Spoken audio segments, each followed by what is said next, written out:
Hello. The following is the introduction to section 8 for chapter 2. The first part of this chapter, we're going to work with function operations. Here's the definition of function operations. First, we're going to let f and g be functions. It doesn't matter what functions they are. This is the notation that we're going to use.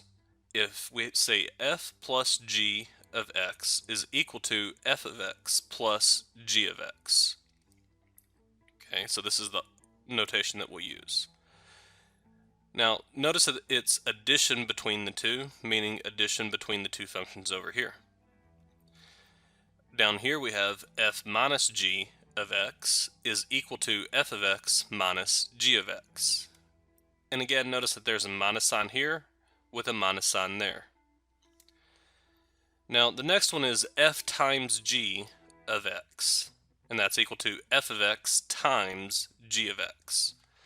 So notice that the operation is multiplication, which means the operation between the two functions is also multiplication. Down here we have f divided by g of x, and notice that means that I just divide the two functions, f of x divided by g of x.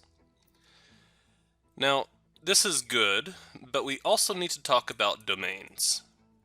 Domains are always important.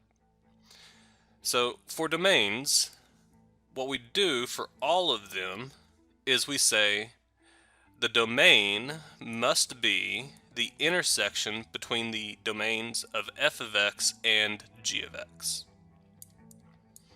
So the domain is the intersection between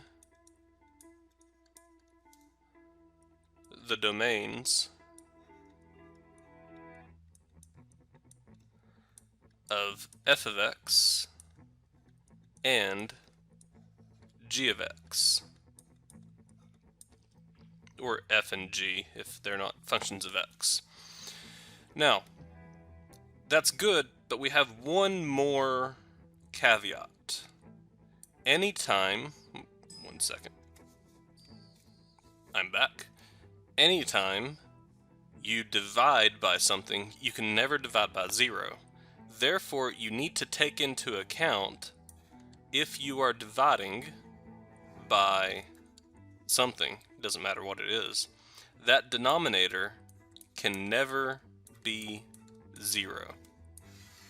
So for the first three, it's guaranteed that the domain will be the intersection between f of x and g of x. And for the bottom one, it is that as well, but you have to take into account that g of x can never be 0.